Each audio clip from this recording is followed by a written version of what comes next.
Hello, everybody, and welcome to the Bitchuation Room live.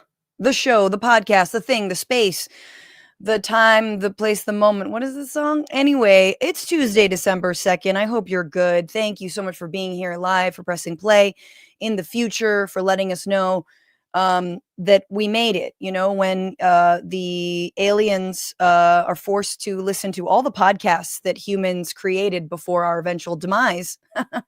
Shout out to the alien that gets the Bitchuation Room. You're welcome. And all of the extraterrestrials listening out there, thank you so much for being here. We have got such a great show for you all. Comedian Pete Domnick is here, and we're going to be talking about Donald Trump's tip-top shape, his perfect health condition, his perfect MRI.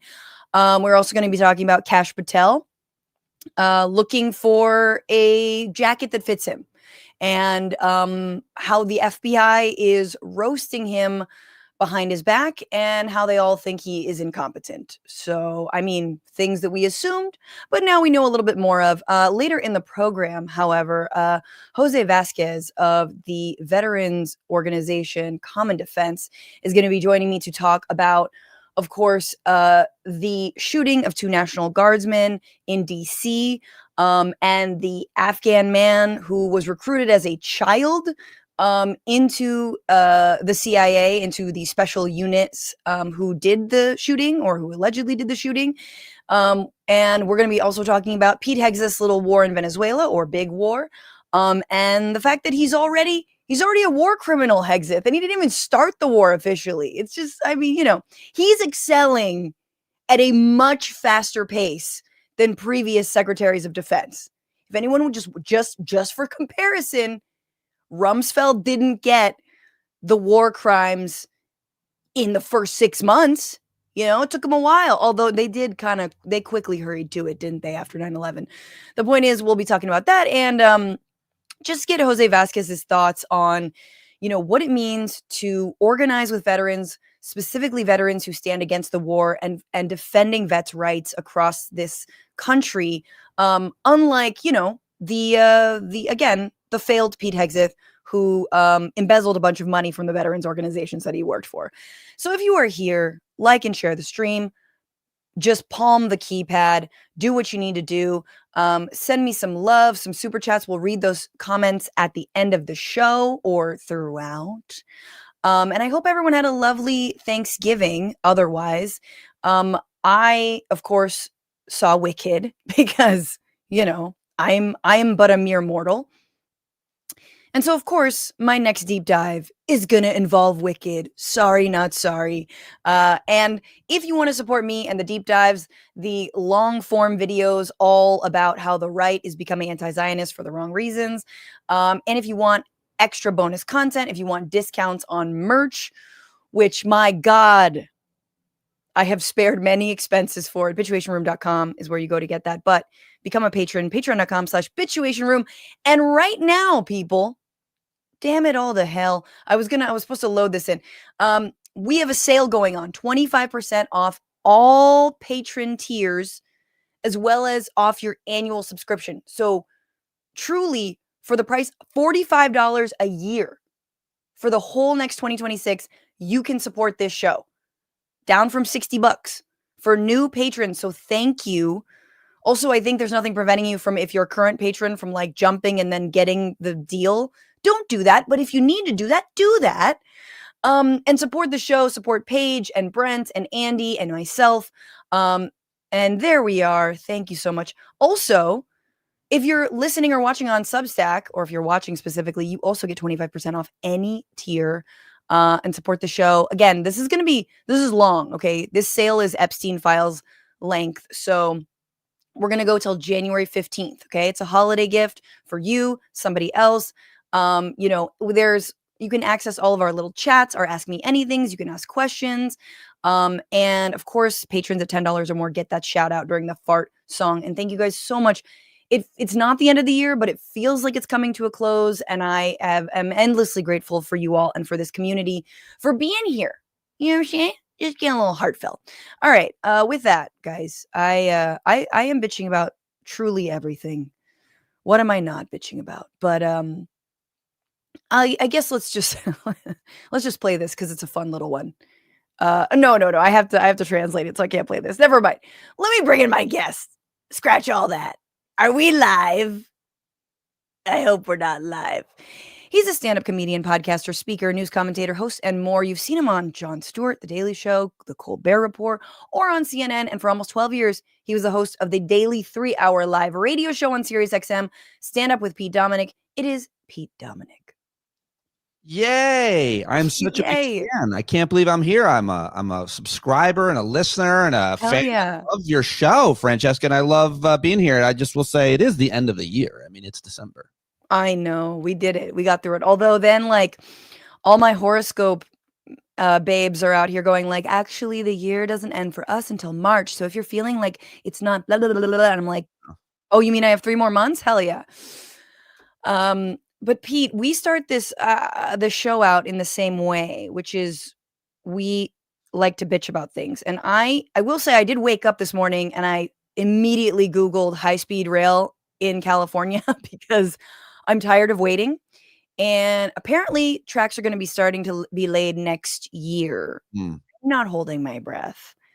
But I fucking did that drive from LA to San Francisco, which I used to do no sweat. Oh man, I would do that drive 5.5, bam, bam, bam, bam. But now I'm old and my back hurts. Yeah. I can't fucking sit there for that long. And I like have to get out and stretch and pee. And I'm just like, oh, I don't have it anymore. And I just want an 1.5 or 2 hour, 3 hour. I'll even take a 3-hour train ride up to see my family. I mean, there are a lot of trade-offs, I guess, living in the most beautiful place. One of them being that you're not in it enough. You're in a damn car, which is why I have such a hard time with it. But yeah, there's plenty to complain about, as always. So what are you bitching about? Stupid people. Like, ooh. And I'm so tired that everybody thinks they're smart. I'm dumb. I'm a dummy. The only reason I have any measure of intelligence or any following or any career is because my whole thing has been, I'm a dummy, but I'm smart enough to find a person who knows what they're talking about and have them on my show. Oh, yeah. That's like 12 years. I mean, I've been doing it for almost 15 years. I've been interviewing every day. I've been interviewing experts. That's the whole thing. Because when I started out in radio, there was very few progressive radio hosts that had much success. I was at the Daily Show at the time as the fluffer, the warm-up comedian. And I was like, how about I do the Daily Show on the radio? So I tried to be that guy. But the key was, this is my success and still is, the one thing that hasn't changed the iterations, is I interview smart people. Yep. And they really know what they're talking about in a specific range of issues, like virologists or climate scientists or tax policy experts. And I'm tired of people thinking that they're all those things. Right. They're none of them. I'm like, I did my own research. You don't do research. Yep. You're an electrician, which is awesome. If I have any electrical issues, I'm definitely going to reach out. But you don't know how to conduct a randomized controlled study on anything. So stop talking to me about how many vaccines your kid's getting at once. You're dumb about that. Ugh. So it's it's also very funny, the idea you picked electrician. I don't know if that comes from somewhere, but the fact, like, I'm sure electricians don't like us Googling how to like connect, exactly our new whatever lamp or some shit, which we shouldn't be doing.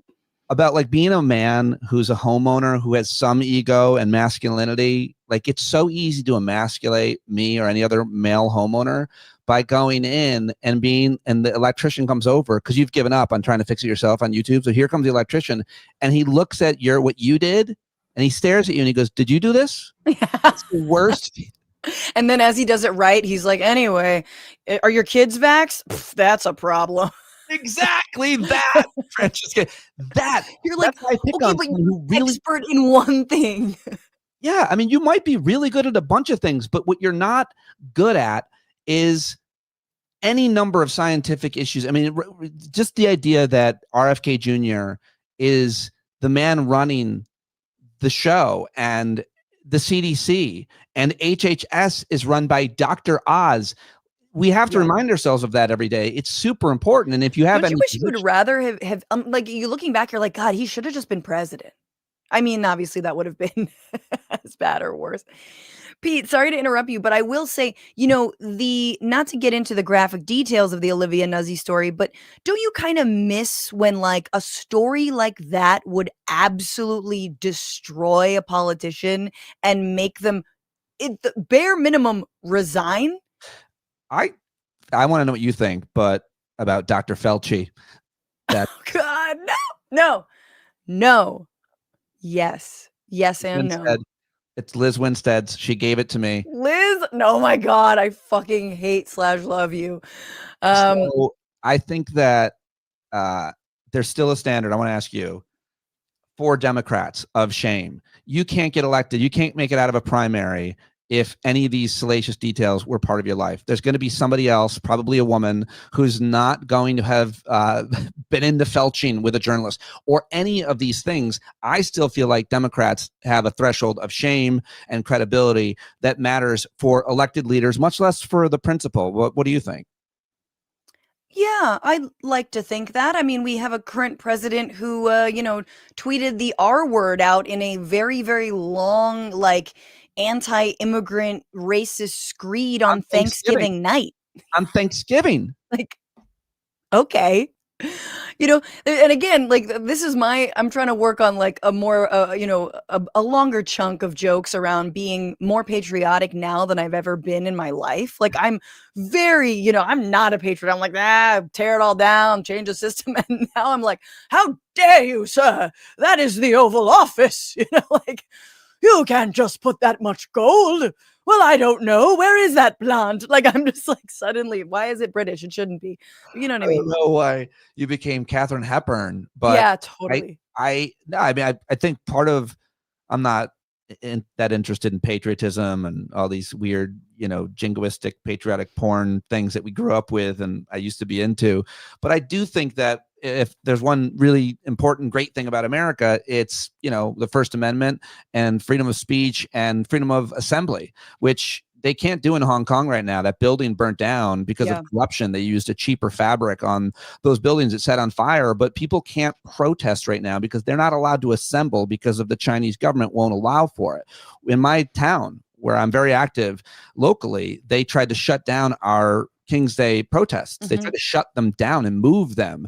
And I am celebrating our right to assembly as a result of looking around the world. And I think this protest movement that we're in is important. I didn't want for it. I didn't want to be one of the ones we were waiting for, but this is it. I am. Yeah. So yeah. I'm proud of that. I'm patriotic about that, I guess. Absolutely. I mean, it's all the things that the right has been hurling at the left, like, oh, you guys are the tyrants and you guys hate America. And it's like, no. It is the other way around indeed. And someone's got to stand up for the Constitution. Hell, let's do it. Let's dust that thing off. Let's talk about so many things in the week happened. We'll get into a lot of stories. But here are two for your enjoyment. This is the week where.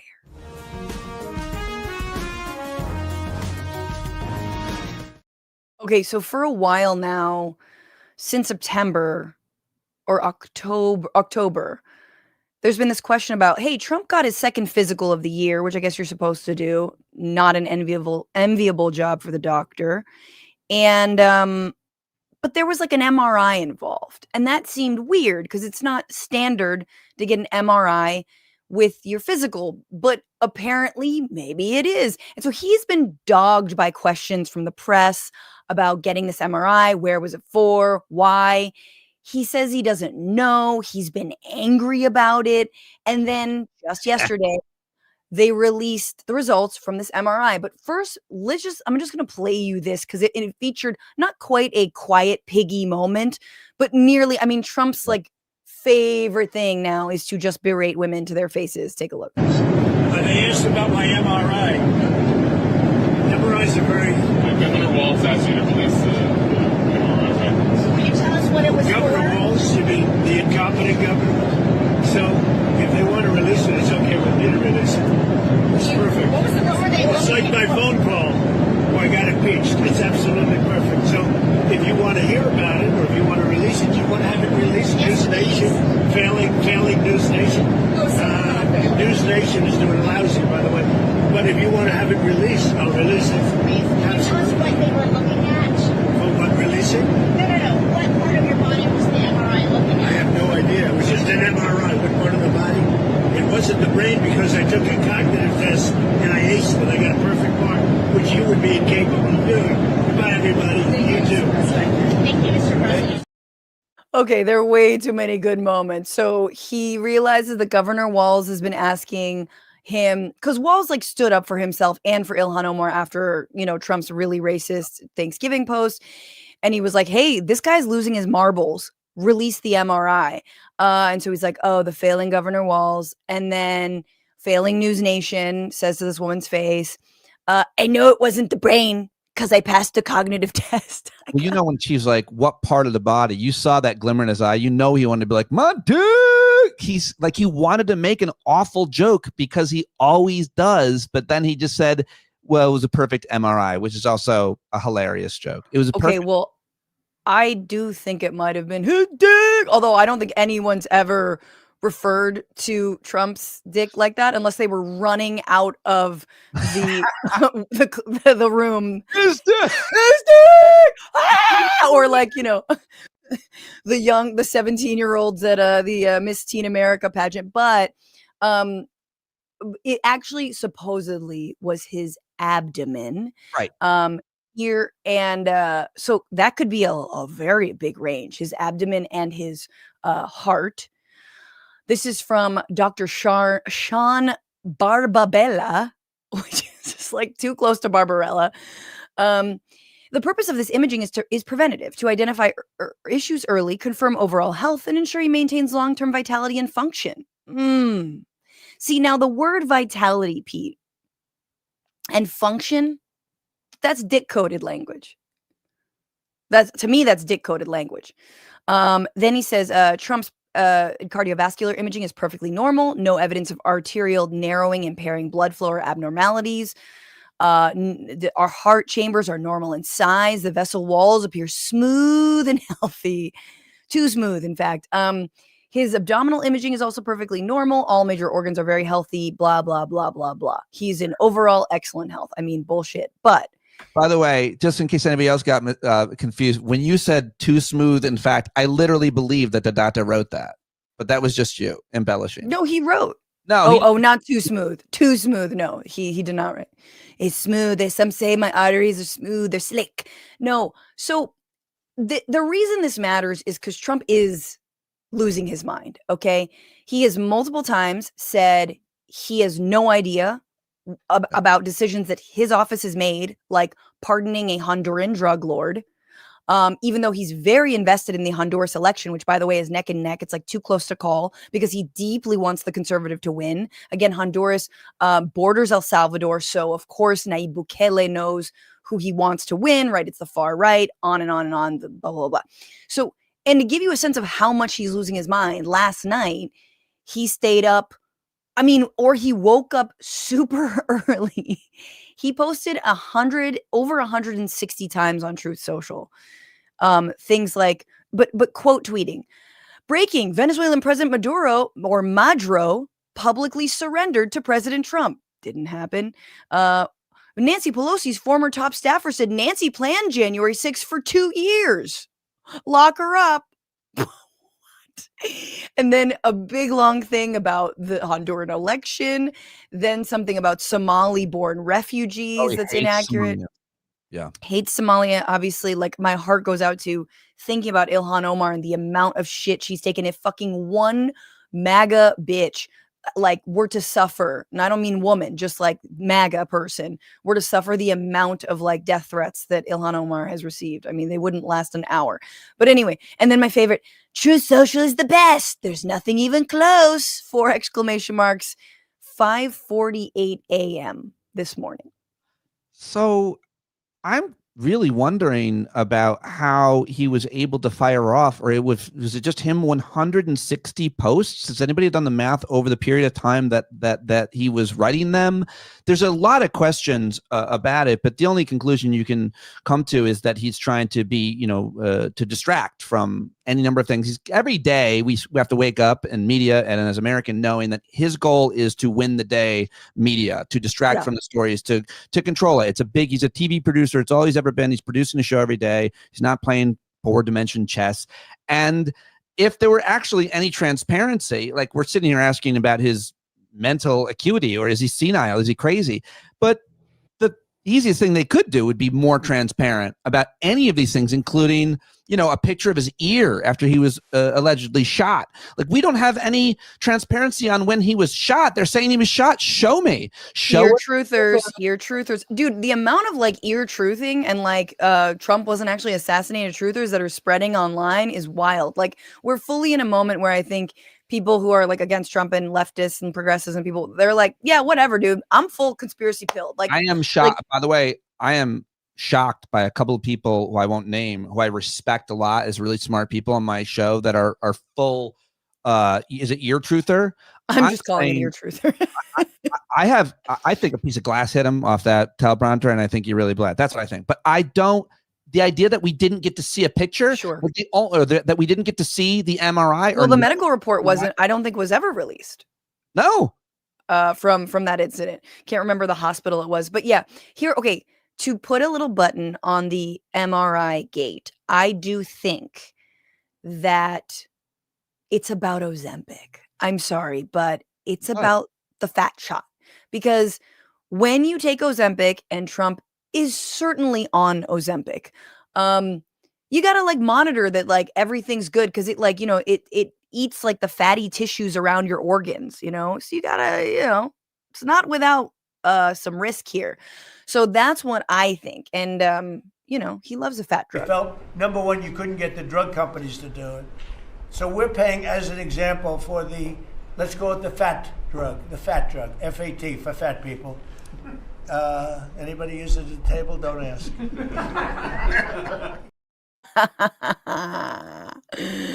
He does. I mean, it's either the function and vitality of his junk, which I don't want to think about anymore, or it's Ozempic, or it really was his brain. It doesn't matter. He's melting into one giant puddle before our very eyes. It's the idea that they constantly don't answer questions straightforward creates more questions and confusion, and then obviously conspiracy, which destroys us all. But let's say you're a rich person, you're of a certain age. A lot of people get an MRI as part of their physical. It's what you get when you think you've got a tumor. Here's the thing, though. Everybody who gets an MRI, like everybody, almost always has like a week period of concern and fear about the results. And all you think about is the MRI. So the idea that Trump was like, I don't know what it was. No, I don't know. Anybody who gets one knows, plus you're in that tunnel, like it's an experience and you want the results, and he got the results instantly. I wonder how he does in an MRI situation with the noises and the claustrophobia. How long did it take having to not move? God, there's there's a CT scan of him. He has, I think it's a gold MRI also. Yes. He's like, I only go in the gold one. I won't go in one in any other person, not that tube. I'm the only person in the tube. It's a hollow barrel. This is a med bed, right? Yeah, he's okay. So I agree with you that it's a distraction. Obviously, it's a distraction from the fact that his Secretary of Defense likely committed a war crime.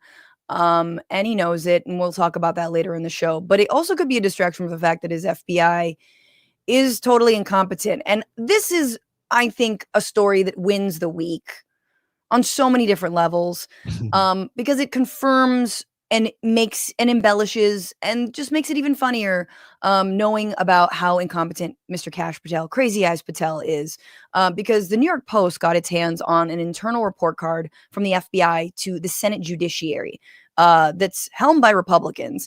Then they call it a pulse check of the first 6 months of Patel's leadership at the FBI.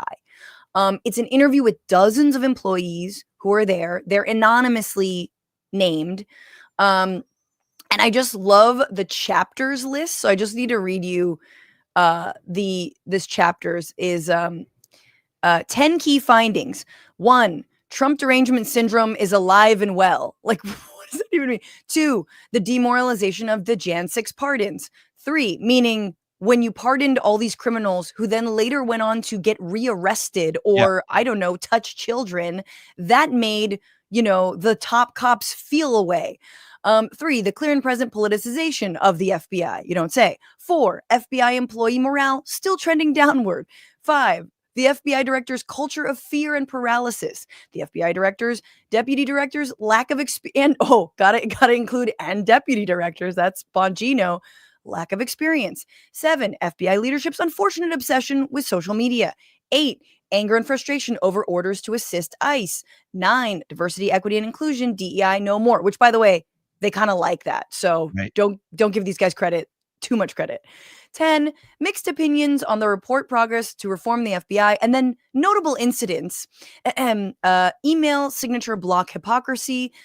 2, punitive polygraph examinations, which we'll get into. And 3, and my favorite, the search for the medium-sized FBI raid jacket. Yeah. So, Pete, let's talk about that search for the medium-sized FBI raid jacket. Apparently, when there was a manhunt for the guy who killed Charlie Kirk, or allegedly killed him, after his trans girlfriend made him, and according to something definitely not written by ChatGPT, Patel flies to Utah, but he refuses to get off the plane because of one thing. So on September 11th, the day after Kirk was assassinated, Patel flew into Provo, Utah on the FBI jet, but would not disembark from the plane without an FBI raid jacket, according to, again, this unnamed person who works in the FBI, Alpha 99, a highly respected source who has served in the FBI for multiple decades. Patel apparently did not have his own FBI raid jacket with him and refused to step off the plane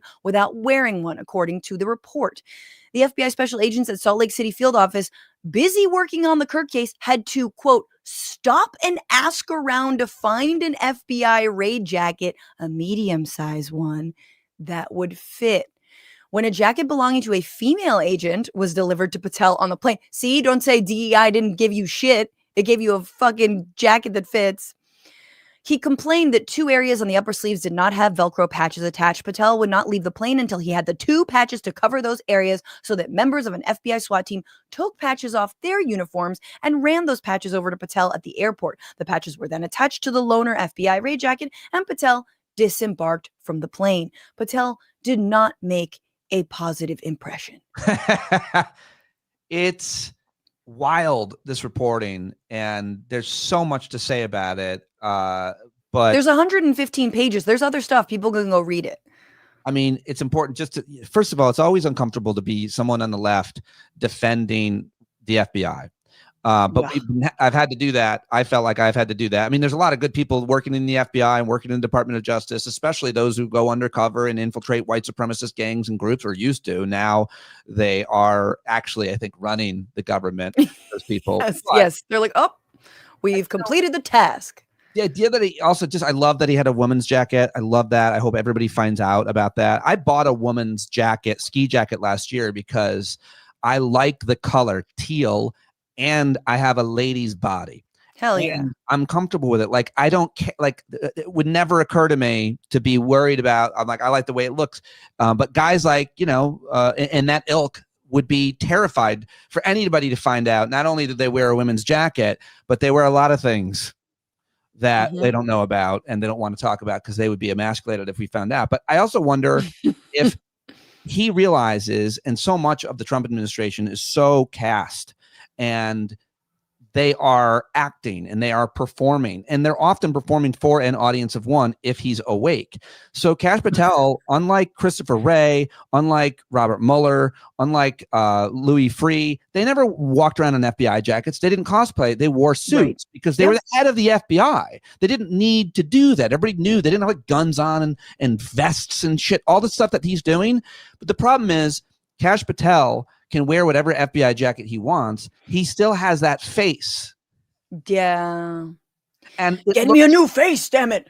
Terrifying. Like, get me Charlie's face. I hear he's not using his anymore. I'm so sorry. That was disgusting, but it's true. Get me Charlie's face. No, look, now Patel's not afraid. Let's do an improv, Francesca. Show me you're not afraid. He doesn't know how to look. Like, also, the other thing about Patel is you have to realize.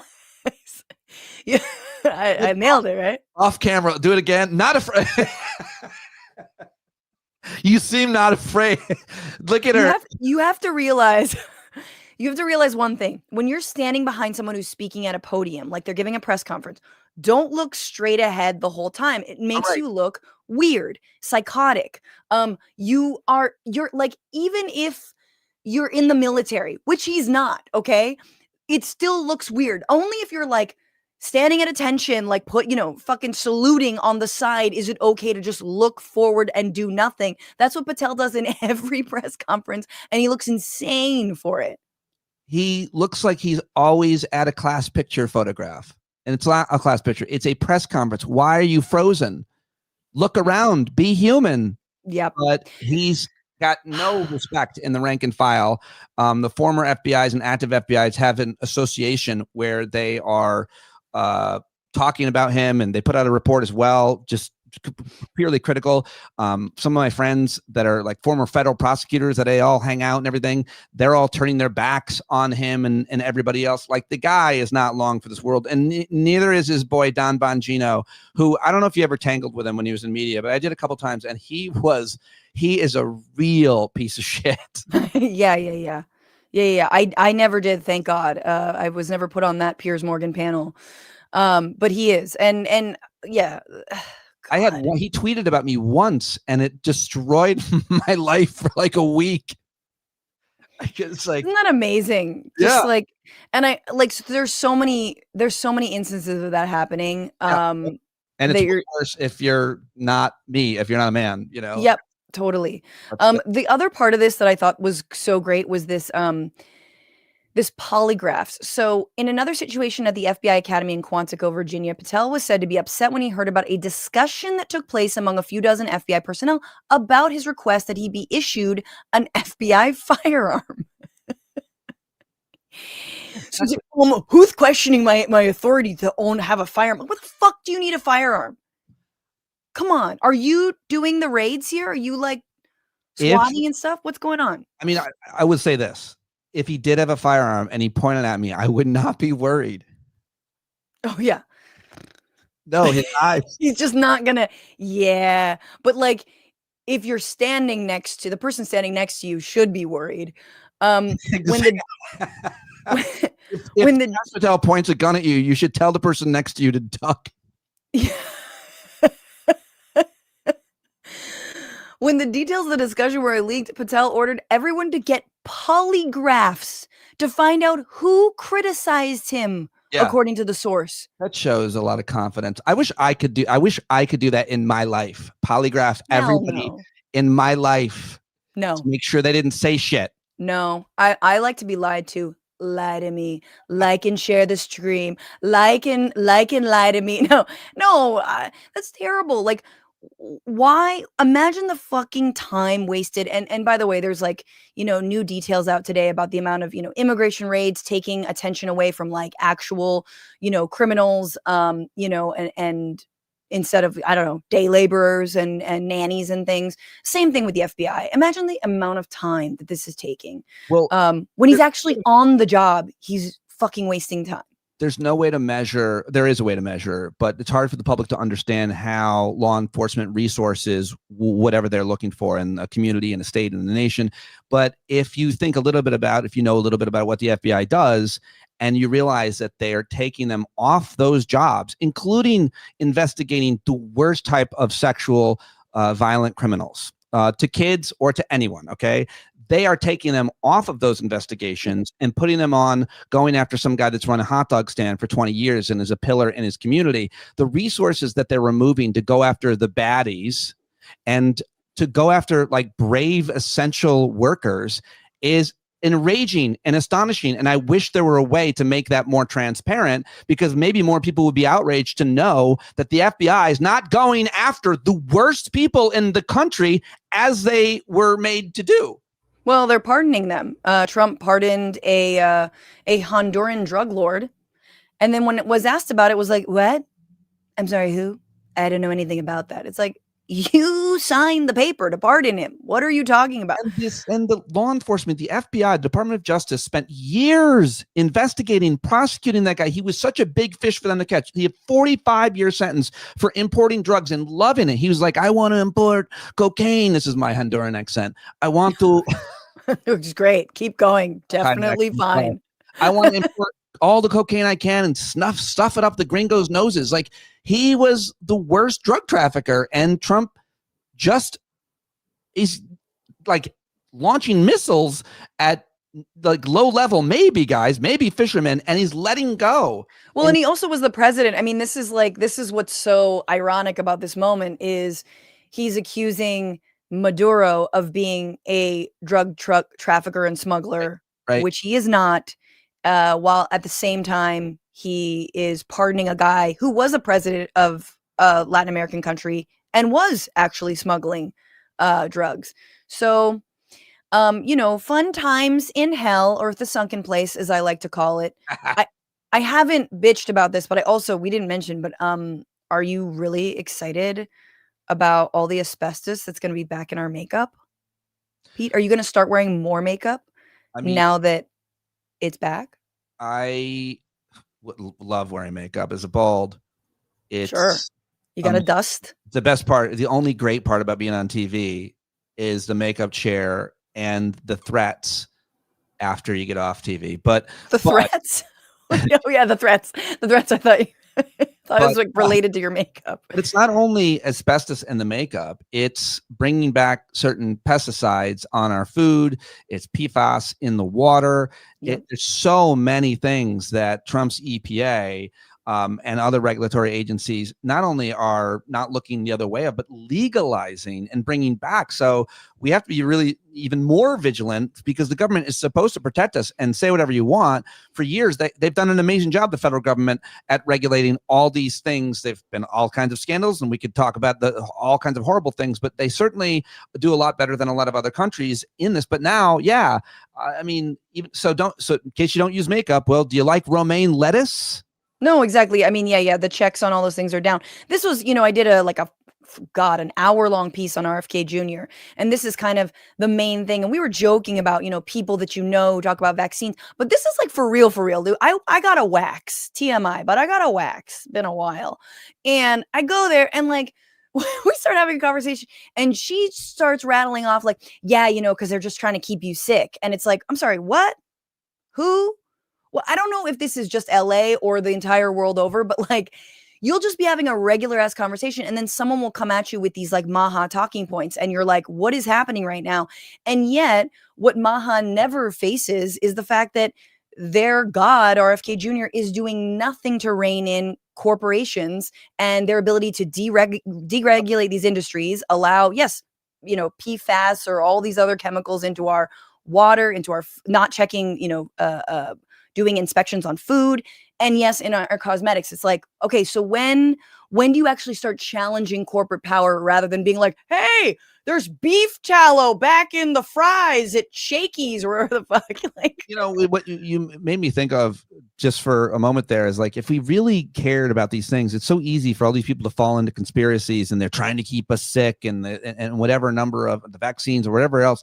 But I also think a lot about how I became kind of a leftist in my life and where I started. And certainly like Ralph Nader before, when he was a consumer advocate and the amazing things that he did and accomplishments that he did, and organizations like his and others did, looking out for the public interest and public safety of Americans in these cases.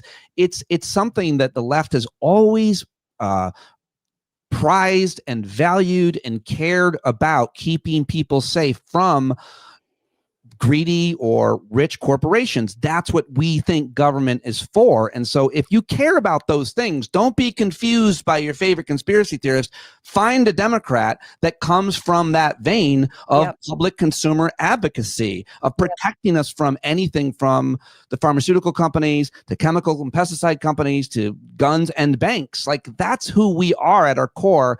That's what a leftist public interest vein has always been. And that's where I come from. So I'm desperate to like try to remind people there are those who care about these things and want to regulate these companies and do it in ways that, everybody can win. Yep. Absolutely. Absolutely. And I think the fact that we've lapsed so hard on this issue is just given rise to more, conspiracies and just like, all you need is, blue light therapy or whatever the fuck. It's just like, and the right supplements like that. We've given rise to that because it's like, Nader, hey, we're talking 40 years on. Like these are things that should have been also just like a product of that anybody can make a slick video that can say anything and it looks official. And we don't, again, back to my point, you're not an expert. Like if you see something that sounds a little bit weird and looks too good to be true, like it really promises you your hair is going to grow back. I promise you, I tried it. Before that, no, I mean, like ask somebody. It's so easy to believe so much, but we need institutions and organizations that work in the public's interest, that protect us, and that, by the way, can read scientific studies and understand how they were conducted. I'm so tired. I was just talking to this person the other day who was like, I read the studies. I'm like, why? Yeah, why? Exactly. You're a personal trainer. Like, stop it. Yeah. You will misinterpret that study. Pete Domnick, what a pleasure to have you. Where can people listen to you, watch you, find you? I'm at all the places at Stand Up with Pete. I do a daily podcast where I interview a person far smarter and more credible than me. I just talked to David Daly, who's like the best when it comes to gerrymandering and redistricting. Today, just now, right before I talked to you. So I do the show every day. I find the smartest people I can. I do a pretty good, fun news rundown. It's out every morning, and I do it all by myself. And I'm an idiot, but that's why you got that nice chair. Well, the people that I know. And so at Stand Up with Pete, everywhere is where I'm at. But I am a huge fan of yours. It's really fun to be here. I've watched your whole career, and the last couple of years I've gotten very envious of it. And I'm like, why? Oh, God. Why? I'm like, last couple of years I've fallen off. I'm just kidding. No, I think what you're doing here on YouTube is like the best that you've done, because, and I think that's true of a few other people, but you went through the corporate media, the Al Jazeera and the Young Turks, and you come out of that with a lot of credibility and experience about how you want to be in this new independent space and who you want to be to people who are going to trust you. And I think that Thank you. I mean, I'm watching you with Waj and watching you like develop your own kind of sense of moral clarity. I've really admired it. And to be honest, like I've taken a lot from watching you. And so I think you're doing your best work because of your previous work and the fact that you're also obviously doing it and always in an entertaining way and understanding comedy and its purpose and role. It just makes you a really valuable source for people. So I'm psyched to all right, we're gonna lift that and put it into a clip. And thank you so. That is so nice of you to say, Pete. And I look forward to being on your show as well. Everyone, go. We are. We're all booked. Fuck. Wow, you are so Hollywood. That's so Hollywood. You're amazing. I'm sorry. Like, we'll try. No. Pete, take care and come back real soon. Can't wait to 2026. And thank you for some of the comments. Moon Dragon, happy Mooniversary. Hope to see you in Portland soon. Ilude 427, dressing in drag is tradition at the FBI. Is it? Or is that with them wishing MLK Jr. a happy birthday? Either way, they're both terrible. I do like NR Gray calling a Festivus for the rest of us. Yes, it is the holiday season. And yeah, Diana Nicole, gonna get some merch in the mail. Hell yeah. 2026 is gonna be a different with me and merch. We're going to switch things up, but TBD. And you know what? I'm going to go to somebody who has known me since a way long before TYT, before AJ Plus, back in the day, the anti-war, early aughts, the years where I'm like, I was just a baby. Just kidding. I wasn't. He is a U.S. Army veteran and the executive director of Common Defense, which is a diverse grassroots organization of U.S. veterans, military family members who are dedicated to protecting democracy and combating authoritarianism. His name is Jose Vasquez. Hello. Hey there. It's good to see you. Long time no see. I know. Welcome to the show. That's awesome. I'm excited. I'm excited that you're here. It's been a very long time. The reason Jose and I know each other is because we both, Well, you were organizing with Iraq Veterans Against the War. That's right. I was working with War Resisters League, which is a secular pacifist organization, the oldest in the country. And we were, it was 2004, 5, 6. The horrors of the Iraq War and the Afghanistan War were coming home to roost in the form of veterans who were protesting and getting pissed about it and tired of being, treated like puppets and sent to die for blood and treasure, or oil and treasure, really. So yeah, man. And then you founded Common Defense. Yeah, in 2016 is when we started Common Defense, but it's crazy to think about. It's been 20 years basically since we were, working out of cubicles in the old Peace Pentagon there on Lafayette Street, which I think now is some kind of weird clothing store because they sold that building. But yeah, it's great. It's great to see you, to be here, to see how the show has grown over the years, and I thought I was on my way to a career in academia, but then 2016 happened to all of us, and had to get back in the fight. So we started Common Defense back in 2016, in large part as a direct response to the rise of Trump. Absolutely. And it's your work is so vital. It is Giving Tuesday. I'm just putting that out there for people who do want to support the work of Common Defense.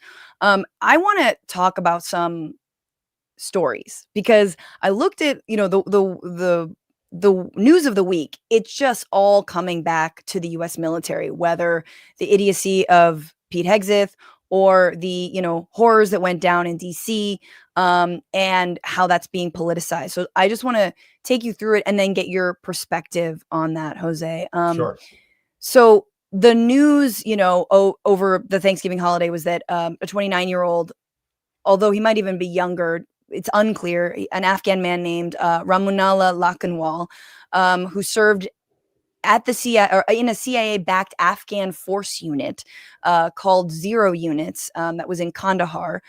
He opened fired on the National Guard, who were in DC, again stationed there because Donald Trump says there's crime, and they're there doing nothing, and killed Army Specialist Sarah Beckstrom, wounded Air Force Staff Sergeant Andrew Wolf, who is still in critical condition. And since then, Trump has gone like full Nazi after finding out it was this, Afghan man. He's paused asylum for not everyone, but about 1.5 million cases. Not all asylum claims, but, he's paused them. He's, gone on tirades against, again, racist tirades against them and those people. And obviously he means, brown people. He's blaming Biden, even though Ramunallah received his asylum claim from Donald Trump, and it was approved. But there is more, and let me give this rundown, and then I wanted to get your take on it, because the Daily Beast Rolling Stone, I apologize, Rolling Stone, did an entire article, sort of piece looking at Lakanwal and his history with the CIA and his mental state before he did this. He's very sad and depressed, said Lakanwal's Afghan unit mate, who is not a native English speaker. He's very worried he'd say, I'm working 9 years or 10 years with the US government, and they never answer my phone call. After the Taliban prevailed in America's longest running war, Lakanwal resettled in Bellingham, Washington with his wife and 5 sons in September 2021. His migration was aided by Operation Allies Welcome, a Biden-era initiative to resettle vulnerable Afghans, particularly those who worked alongside U.S. forces and faced reprisals from the Taliban. The struggles to start over, leave the war behind, and find work were ever present. Lakanwal was fired from his job at a laundromat because he lacked work authorization, a card, despite being approved for asylum and authorized to work by the Trump administration, according to his former unit mate, who fought alongside him for more than a decade. About a month ago, Lakanwal told his unit mate his inability to work due to missing immigration paperwork meant his family couldn't afford rent or food. He resorted to borrowing money from friends and former unit members, and during the conversation, he broke down in tears from frustration and desperation, his unit mate said. His unit mate said Lakanwal sought help in June from a CIA program designed to aid zero-unit veterans with immigration issues. Rolling Stone reviewed a screenshot of the group chat in June where zero-unit veterans shared information with a CIA representative about ongoing issues. Lakanwal posted messages asking for help. His last post went unanswered and was deleted by the chat's administrator. So He has this asylum claim, but he's unable to work. And again, like, this is not, first of all, this is not the first former military to carry out an act of a mass shooting, effectively, right? That happened. It's happened a lot. There was, I think, the most recent one was at a Mormon church, former service member.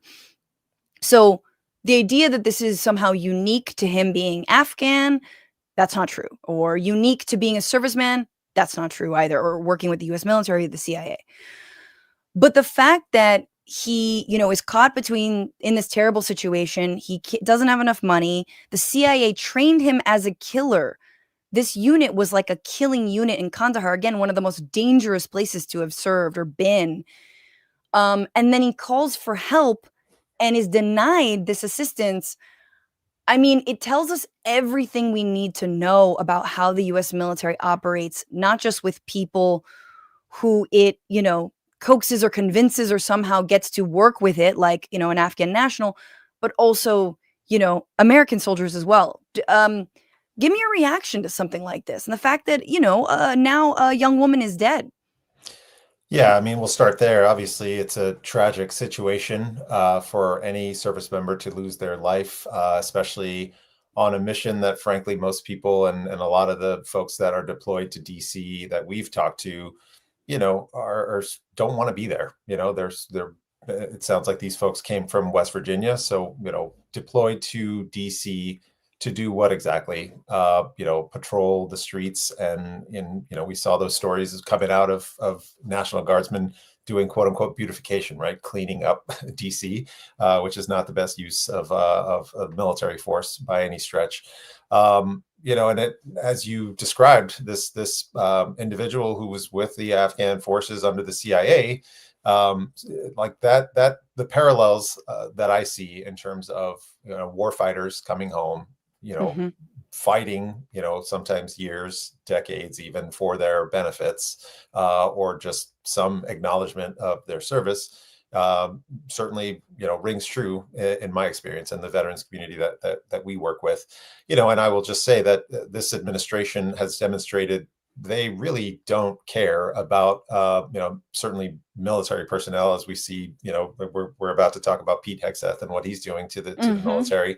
But I think, even under Secretary of the VA, Doug Collins, they're cutting the VA left and right. And my own story this year, I was diagnosed with pancreatic cancer and the VA saved my life. So, to think that this administration, has basically crossed the line, and it's something that they told us about in Project 2025, that they considered going after the VA a third rail, quote unquote, when it came to the political blowback that they might face. But even with that, and acknowledging that going after veterans benefits was going to be politically dicey, they've gone full bore, right? Either really trying to privatize the VA system, or they basically disbanded the contract that they had with workers in the VA, and cutting funding, cutting positions. When I was coming out of surgery during my own cancer battle, is when the story broke that they were trying to cut 83,000 jobs from the VA, right? 83,000. And the VA, I mean, I think this is a really important story, like your own personal story with this. Because there is this idea that the VA is, it's not working. It's limping along. We can Dogify it effectively. And that wasn't, I mean, for you, that clearly wasn't the case, but also there are ways to actually make it better. But yet, the Trump regime is moving in this, yes, privatization, whittling down, making these cuts. But maybe just also tell me, like, why were you possibly exposed to cancerous toxins? Yeah, so I mean, one of my colleagues, Jim Sando, who's a Vietnam vet himself, he was exposed to Agent Orange and has spent, the better part of his career after leaving the military studying toxic exposures, and so he's on our staff at Common Defense. So I sent him a list of all the bases that I had spent time at, and the one that stood out like a sore thumb was Schofield Barracks in Hawaii. I spent 3 years there, the 25th Infantry Division. I was in a cavalry unit there. And it turns out that after I was stationed there from 93 to 96, I think in 97 or 98, it was designated a Superfund site by the EPA. And I mean, the list of toxins that were found, not only in the living quarters, in the water table, the ranges where we spent hours and days and weeks doing training.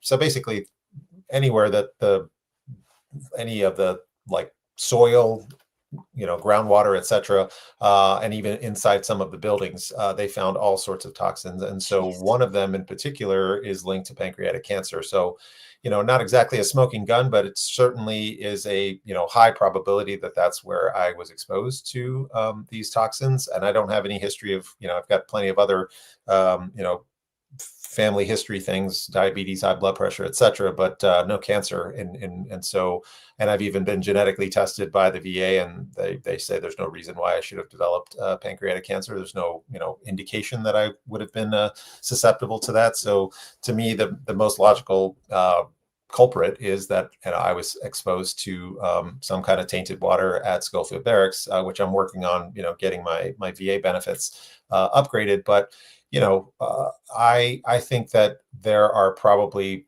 thousands of troops that went through that base during that period of time, and so to think that any number of vets may have developed cancer or other symptoms related to that, and it's really just came out of nowhere. I thought I had indigestion or some kind of norovirus or something.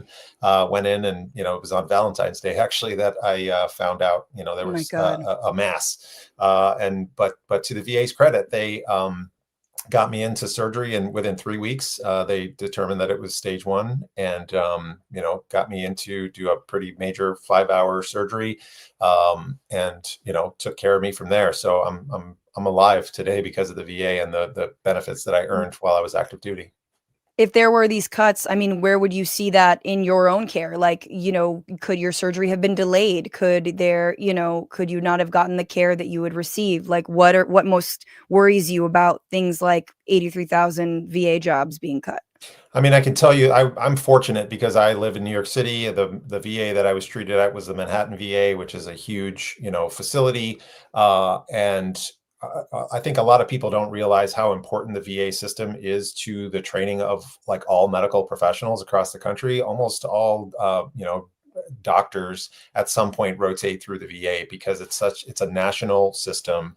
There's lots and lots of data that can be collected from, it's the largest healthcare system in the country. And so, so many of our, doctors going through their training go through a VA hospital. And so that was the case in my situation. The people who did my surgery were also affiliated with NYU, with Bellevue, et cetera. And so, top-notch medical facilities. The lead surgeon did his fellowship at Memorial Sloan Kettering. And so I was very, very fortunate that they caught it early, that they were able to get me in for surgery quickly, and all of the follow-up care, and thankfully I'm not walking around with a huge amount of medical debt thanks to my VA benefits. But I will tell you that during the post-surgical care, anytime I was under the care of nurses on various wards, it was pretty obvious to me, and I was a medic and a nurse in the military, so I kind of understand what that life is like, that the folks there were understaffed. And that's something that I heard over and over again. Anytime a new patient was brought to the ward, the nurses were wringing their hands and trying to figure out, like, how are we going to cover all of these folks? And if even one person is out, that just adds an additional load to other people that are working on that floor during that shift. And so, even the Manhattan VA, which is, serves, tens of thousands of veterans every year, if not more, is, underserved. So imagine if you live in a rural community somewhere, or, the only VA facility you have is like a small clinic, and you have to drive hours and hours to get to the nearest like VA hospital. So I'm fortunate just in geographically and of where I am, but also because New York is such a huge, training center for a lot of folks going through medical school, Columbia, NYU, et cetera. But I know for sure that people that were going through chemotherapy, for example, they were facing delays in places like Brooklyn. They had to sort of like either skip what do you call it? Sessions that were scheduled or were getting moved around. And, this is people's lives that are at risk. The last thing I'll say is, a lot of these cuts are also hitting pretty important research that the VA has been responsible for. And so many of the like medical procedures that, people, think of as sort of routine nowadays were developed through the VA system. Things like, open heart surgeries and various kinds of organ transplants and all of that. The VA was, instrumental in sort of developing those procedures. Yeah. I mean, just to put a button on like this story of, Lochinwall, which is, wild, Lochinwall, excuse me. He, it's unclear whether he had access to any of this kind of stuff, like VA benefits. And obviously we know that like, there is so much mental illness and mental health issues that happen after serving in a war, after being, trained as a killer, and coming back into civilian life, and how difficult that can be. And to say nothing of, I'm assuming, like the cultural, hurdles that he had to go through as well. Being here, I think he was also the victim of like a hate crime at some point, living in Bellingham, Washington, wanted to move to where there was more of an Afghan community. And this is someone, again, who we hired and trained, the CIA did. So before I want to get into this next story to talk about Mr. Pete Hegseth, who is now likely a war criminal after these strikes on Venezuelan boats that they claim have, drug cartel leaders and members on. 20 strikes, 80 people killed. And in September, there were 2 survivors of a strike who were clinging onto a boat, who were then double tapped, right? So like they weren't killed initially, and then they were killed because allegedly the order was, kill everyone, I think was the quote, to kill everyone. And since then, Pete Hegseth is trying to basically blame someone else, another, like an admiral. Here he is. He says, let me make one thing crystal clear. Admiral Mitch Bradley is an American hero, a true professional, has 100% my support. I stand by him on the combat decisions he has made on the September 2nd mission and others since. Which is sort of this hilarious way of being like, it was him and not me. If he's got to go down, that's fine. And, like Caroline Leavitt is struggling again. She's struggling to sort of like make sense of this. Everyone's struggling. Trump was like, maybe we'll look into it, because it is illegal. It would be, that kind of action would be illegal, even if war had been declared or was, which again, only Congress can do, but it's illegal to do something like that, whether in the rules of war or outside of the rules of war. That is straight up murder. And again, we've literally seen no evidence. We have no evidence as to there's been no drugs. There's been no like, plant some crack on him. Like, what are you doing? Like, there's been nothing. It's just, this is what we're doing here. We are killing. And this was just from today. Hegseth doubling down on this strategy and on the strategy to, corner Nicolas Maduro. Control of our border.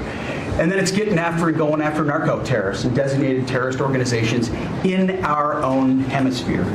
As I've said, and I'll say again, we've only just begun striking narco boats and putting narco terrorists at the bottom of the ocean, because they've been poisoning the American people. And Joe Biden tried to approach it with kid gloves. And allowed them to come across the border, cartels take over community, 20 million people, hundreds of thousands of Americans poisoned. And President Trump said, no, we're taking the gloves off. We're taking the fight to these designated terror organizations. And it's exactly what we're doing. So we're stopping the drugs, we're striking the boats, we're defeating narco terrorists, and we're standing. And you may say one thing, that drugs coming in through the sea by sea are down 91%. not coming in by sea, you falling asleep. Look at him. Look at him. I have to just look at the initial. Trump is asleep. He is asleep. So this is Hegseth saying, we're just getting started. Oh, you haven't seen war crimes yet. And again, this is a guy who has notoriously told soldiers to ignore rules of engagement, regulations that govern war. He thinks those are woke. He thinks those are stupid. He doesn't think we're like killing enough. Can I just ask you, like, working with vets, how does this kind of leadership, what does that mean for like the culture and the danger of being in the military? Just give me your thoughts. Oh boy. I mean, Pete Hegseth, talk about the like woefully unprepared for this level of management. I mean, he was in the military. I'll give him credit for that. But this guy has been a cheerleader for war even when he was still serving. Folks might be aware that he started a veterans organization, Vets for Freedom, was the head of that, and very tied in with the Koch brothers. Then of course went on to have a career with Fox News, and at a time, Jose, like he was arguably doing the opposite. Like at a time when it was so clear the Iraq War was such a colossal failure and so terrible, they were working, kind of like in opposition to like IVAW and War Resisters League and stuff. Like, they were trying to like, again, an astroturfed effort to be like, no, everything's great. Everything, this is perfect. Yeah. It's like that meme with the house is on fire behind the dog, and it's like, this is fine. I think that there definitely needs to be some sort of investigation here. And this sort of reminds me of the whole WikiLeaks, kind of revelations of what the war was actually, doing to people on the ground. And, we haven't even declared war, but certainly are trying to push in that direction with respect to Venezuela. And let's, not forget that Venezuela has massive oil reserves. So, obviously follow the money there. Do I want to see drugs on American streets? Of course not. But is the U.S. military the, correct agency to be working on that issue anyway? I think that the Trump administration has just been pushing the envelope when it comes to the use of, the U.S. military, both domestically and obviously in this case, trying to throw our weight around in the Caribbean.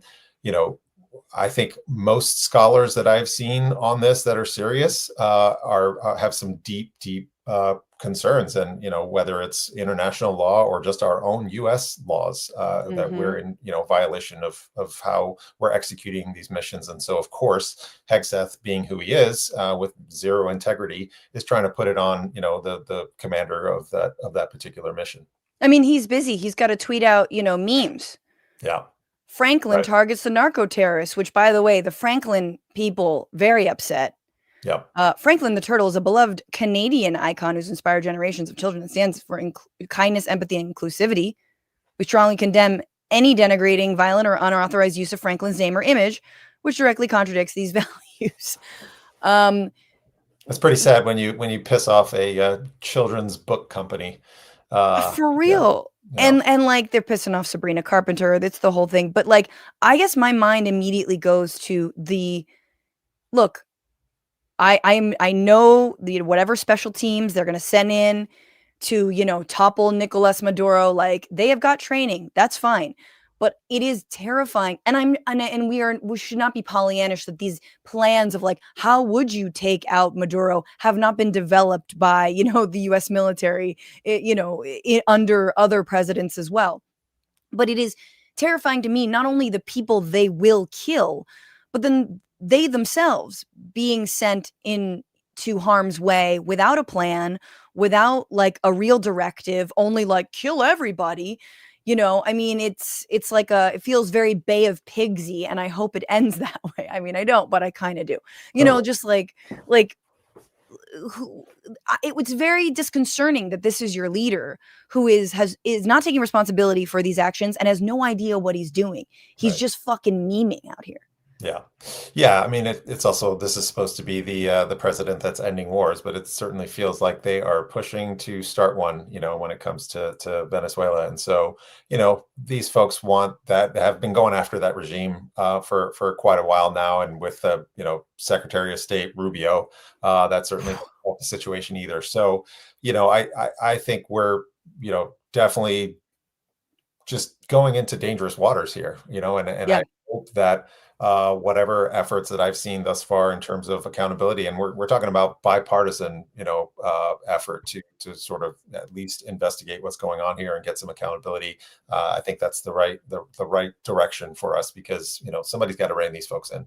I mean, surprising too that they're actually it seems like Republicans are also on board with it. Even Trump just saying, I guess we'll look into that, is like, I don't think Pete has the full backing of, or the Republican Party that he thought he had. Jose, I forgot to do a thing, which is a little bitty ad read. So I have more questions for you, specifically around Graham Platner, but also, really representing veterans going forward and kind of domestically. So sit tight while I tell everyone that this show is brought to you by none other than Sunset Lake CBD. That's right, sunsetlakecbd.com. Amazing company, vertically grown, vertically integrated, regeneratively farmed hemp company that has CBD tinctures and salves and coffee and chocolate. My personal favorite, the Good Night Gummies, which very much help me get to sleep. Okay, I have a 3 a.m. wake up and I have a little bite. I don't have the full gummy, and body, mind, pew. It's amazing. I'm a big fan. I like regularly subscribe. You get a discount, but you also get a discount with coupon code FRANTIFA, FRANTIFA at checkout. Hopefully you guys took part in the Black Friday sale that they had, but yes, that is the coupon code for 20% off. Also, the show is brought to you by Factor Meals, and I can tell you, I need my Factor Meals because I need something easy to eat when I am like, all of a sudden you're working, and then it's 1:00 and you have got no food and you're like, holy hell, what am I doing? And I don't just want to do frozen stuff. And Factor is not. Factor is fresh. And it's so nice when you have a busy life, a kid, and you don't actually think through what you're going to eat, and you don't have the leftovers. You know what I'm saying? So, go to factormeals.com/bituation50 off, 50 off, and use coupon code bituation50 off, get 50% off your first box and free breakfast for a year, which is amazing. So like, as long as you have the subscription, free breakfast for a year. There's tons of variety. There is vegetarian, there is protein forward, there's Asian inspired meals with flavors from China, Thailand, and more. So eat smart at factormeals.com/bituation50 off. Use the code bituation50 off to get 50% off your first box plus one free breakfast for a year. Did I say breakfast? I might have said breakfast. In the link and descriptions, you will see it. And let me bring him back in. Jose Vasquez, thank you for being here. This is a topic that every time I get into, it gets really polemic. People get mad, which is Graham Platner, who is a candidate for Senate running in Maine, challenging Janet Mills for the Democratic primary. Janet Mills, basically a centrist candidate picked by Chuck Schumer. She's a Democrat, obviously. And, the goal is to defeat Republican Susan Collins. Graham Platner is a veteran. He's running as a populist, despite kind of fudging some like working class roots. He's not quite as working class as he's sort of led on to be, but he is standing against war, genocide, openly talking about the genocide in Gaza, talking about Medicare for all. And of course, he has a checkered past because he, number one, has a Nazi tattoo that he recently got covered up. And he also worked for Blackwater, or the company Blackwater turned into. And he also, was posting on Reddit a lot and said some unsavory things, that all of which he has apologized for. Now, people jump on me when I talk about Platner because I don't openly condemn him and I don't knee-jerk condemn him. I've had people on the show, Sam Cedar, Emma Vigeland, who are very sort of in the Platner camp. I don't fully agree with them. But the reason I don't jump down his throat is because I feel like I've worked alongside vets and spoken with vets, and I feel like their politics aren't always so cut and dry, and especially when you are re-entering civilian life, there, it is much more complicated because you are kind of shirking a very toxic, misogynistic, oftentimes racist culture of being in the military. And I also feel like people can change, but I wanted to get your perspective from a vet who works with vets, your thoughts on this, on Platner's transformation. And you don't have to be like, great, I believe it or not, but like, what do you see when people get out of the military and they're sort of like vaguely critical of US military intervention and then they kind of become politicized? Just give me your thoughts. Yeah, I mean, honestly, that was my own journey in the military. I was, by the time 9/11 happened, I was in the military for 9 years. I remember my first college courses using the GI Bill.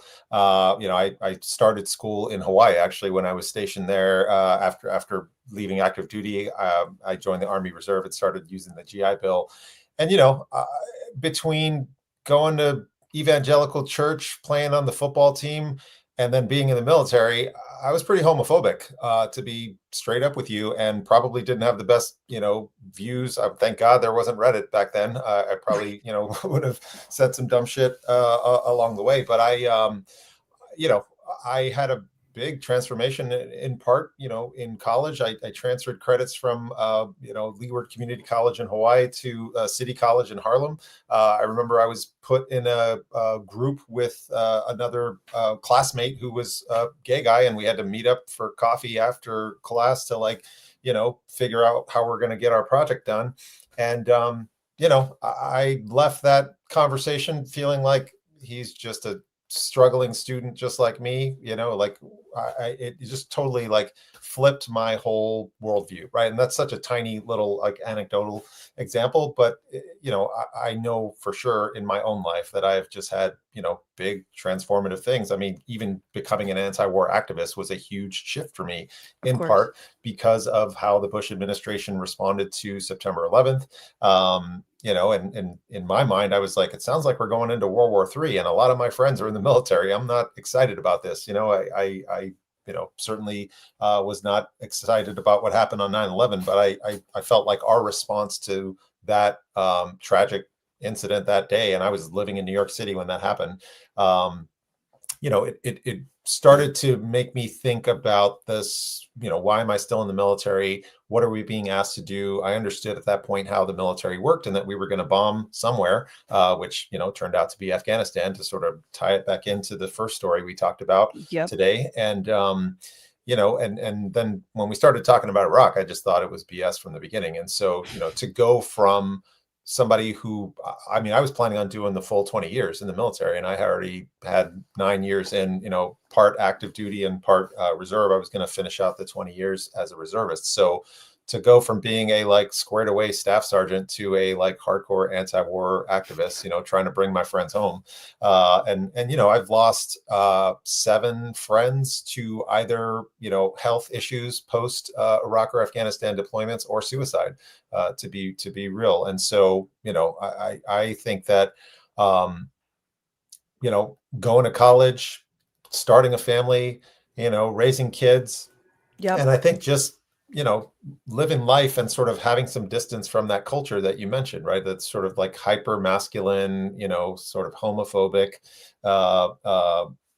unfortunately, culture, which Pete Hegseth is trying to turn the clock back on right now, in terms of who he's going after in the military. And so I think that, what I saw in terms of, Platner's race and the timing of when that story dropped, and Janet Mills announcing, it's unfortunately a big part of politics, right? Going after people, taking things, that they've said, and, God help future politicians who, decide to run and have a similar sort of digital, my early stand-up clips trail. are still on, they're up. Some of them are up, some of them are down. No, but I mean, I guess also, a lot of people with very good reason. And again, I'm someone who am not God damn it, Platner's gotta be this.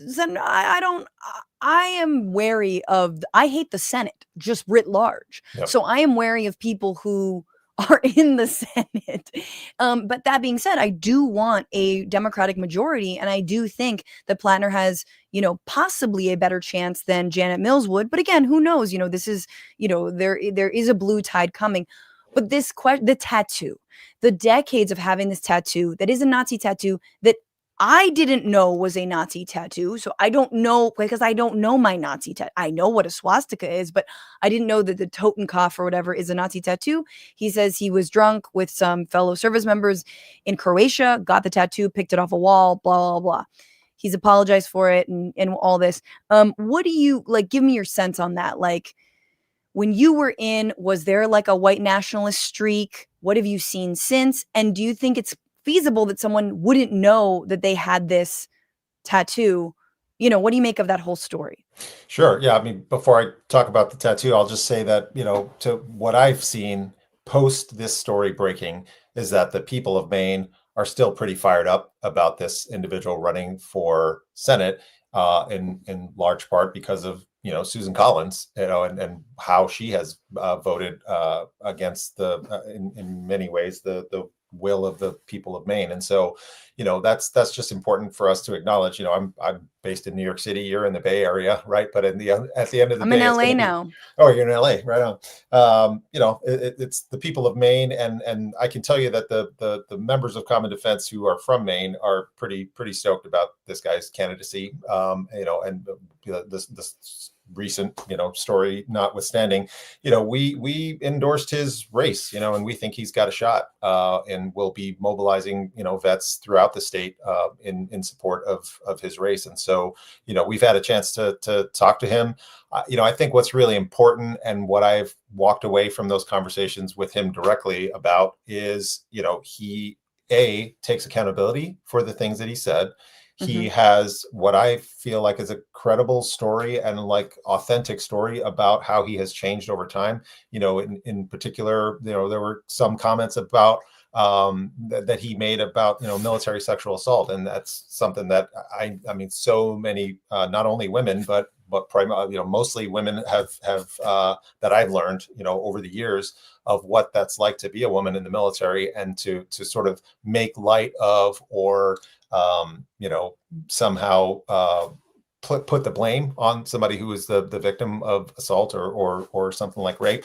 And what Graham, the story that Graham told is when he was a student, in DC at Georgetown, as soon as he started talking to other female vets about his experience and sort of contrasting that with his very, sort of male dominated, almost entirely not working in any units where there are women, because he was in the infantry. And at the time there weren't women in the infantry, it changed his mind dramatically. And so I think that there is, space for people to learn and to sort of rethink their own worldview. With respect to the tattoo, I mean, the number of terrible tattoos that I saw in the military, people coming back from a weekend, whether it's in Thailand or Tijuana or whatever, and I've got my own skull tattoo with cross sabers because I was in the cavalry. So that's on my forearm. I personally didn't know that anything about the Totenkopf. I mean, I'm a History Channel nerd like everybody else, but that I haven't seen that episode from Ken Burns yet. I think that it's sad but true that whether it's Marines or Army or whatever branch of service you're in, Navy, that's just part of the subculture of the military. You get shit-faced with your buddies in your unit, and sometimes you all get the same tats. Some people get individual tattoos. The idea that they went into some place in Europe and picked something off the wall and all got it together. But again, acknowledging what happened, getting it covered up. That's all to me important. Sort of learning, and demonstrating that it's something that he now understands what was wrong there and how that's not great in so many ways. And to me, it's is he going to be a better representative for the people of Maine than who's currently in there or who's planning to run? And Janet Mills is, going to be in her 80s by the time she, Yeah. so I think that there's something to be said for, folks who are going to breathe new life into, either house of Congress. New life. I mean, yeah, PB Lou on YouTube says, yeah, I appreciate the Janet Mills pushback against Trump with regards to trans rights. She's 78 years old and she'll be 84 at the end of her term. Yeah, I mean, it's like, again, we really do need fighters. And I do think, it is really complicated, and it's something that I feel like a lot of veterans organizations, and military families organizations that came out of the, so-called war on terror years really tried to grapple with also, like, how do we make space in these anti-war movements to be led by vets, but also work with vets and also know that they might have done horrible things. They might have seen horrible things. They might cope with what they've seen and done in ways that are, difficult, problematic.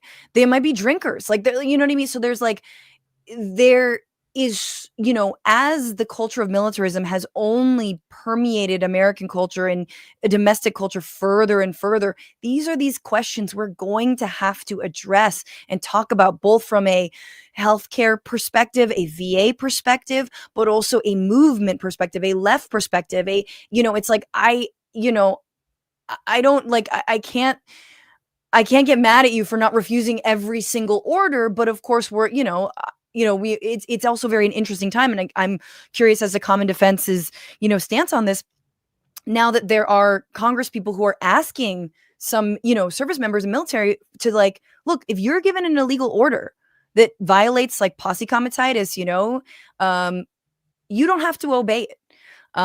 So I guess there's just a more nuance that I feel like sometimes we don't have, but I totally understand that we extend all these olive branches to people who aren't, like, straight white big, fake populist dudes. I mean, I'm not saying he's fake, but you know what I mean? Like, whereas, like, if you're a person of color or a woman, you say one thing and it's like, yikes, goodbye.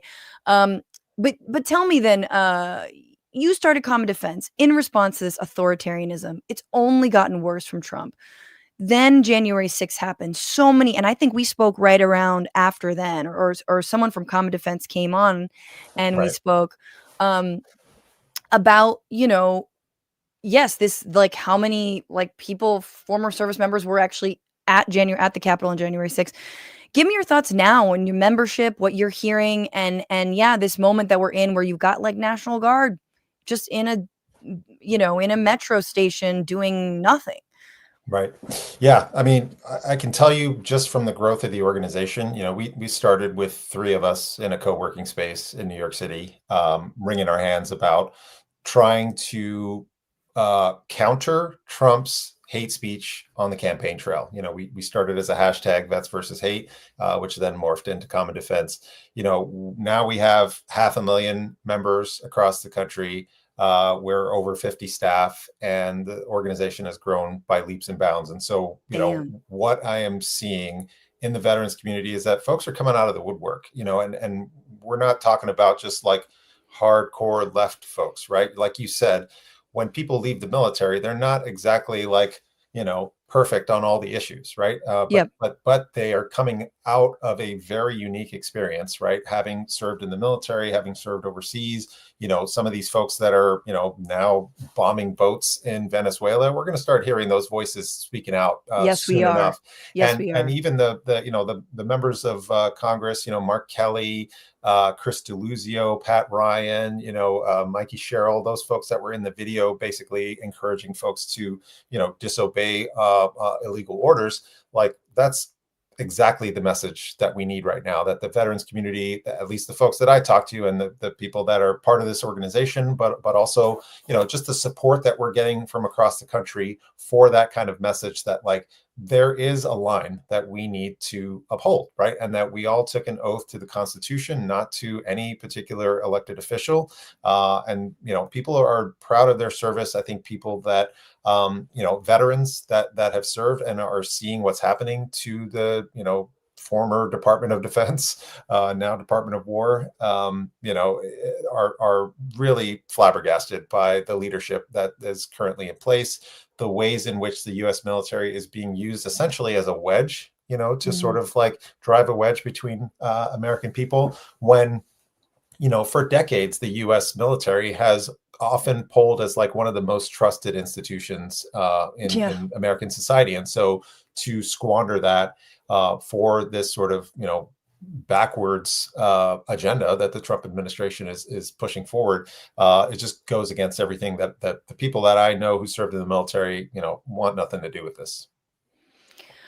Jose Vasquez of Common Defense, thank you so much. And I'm so glad that, you are on the road to recovery and just sending all the love and vibes, obviously, for that continued recovery. But tell us about Common Defense, how people can support you. If there are vets listening who want to join.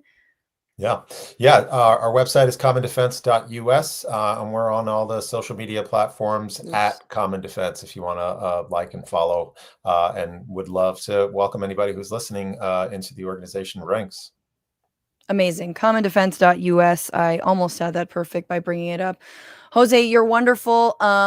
Stay on so your audio can upload, and you take care, and I hope to see you soon.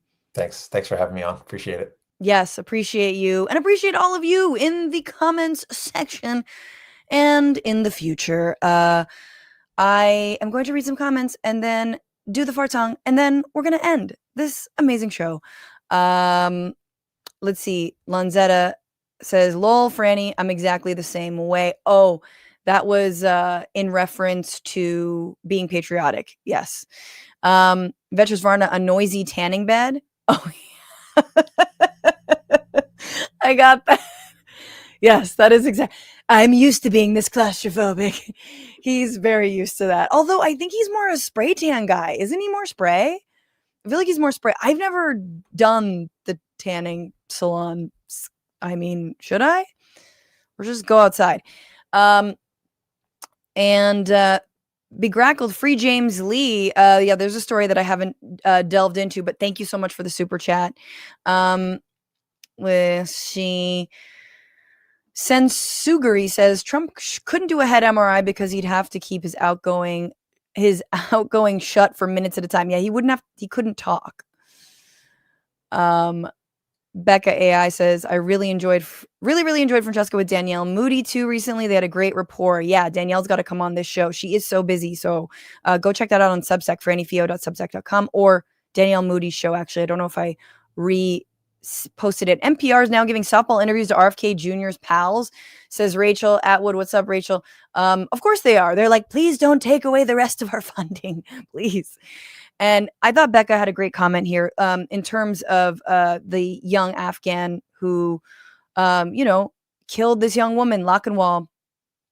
He was crying out for help. People just used him as a child to commit violence in his home country, and then everyone else turned their backs on him. Yes. And SHK 8647, the U.S. is great at arming and training killers who then turn on us. Aren't they, though? Yeah, they don't ever think it's like could be them. It might be you, my guy. Vetras Varna, another great episode, Franny. Thanks, Peter and Jose. No, thank you. Ronan Pellin says, don't forget to give a like. Indeed. And oh my gosh, that deserves a little fart song shout out. And remember, guys, this show is you supported. It's people powered. And I'm going to thank the people, in fact, one of whom perhaps, came from another program, nothing like this program, but who was a new listener and member of the Innermost Cabal. Hang on, let me get my fart song. Oh my God. This is the fart song. Thank you guys so much. Tears, all tears, and for a whole year. Thank you to Jane. Thank you to Mark, Innermost Cabal member. Appreciate you. Welcome. Bienvenidos. And thank you to Brett. Thank you for your generosity over on YouTube. You can also become a member. Double H4039 became a new member. What's up? And Fred J. Walsh gave out 5 memberships. It's so nice of you. You get access to the AMAs. You get access to the postscripts and more bonus content, guys. I'm super open. If you have any thoughts on new bonus content, let me know. Thank you to G.A. Thrawn over on Twitch, to Chrome World also on Twitch, and AJ Nestor, subscribe for 20 months strong. And Jager05 Larson, did I already thank you from a while ago? The point is this, you guys. Thank you to Paige. Thank you to Brent. Thank you to Andy. Thank you to you. Stay tuned for a deep dive from me. It's going to be a fun one. We're going to talk about Wicked, whether you like it or not. Go see the movie, so there's no spoilers. And remember to fight the power, fuck the patriarchy, free Palestine, and don't just bitch about it. Be about it. I'll see y'all next Tuesday, if not before. Bye.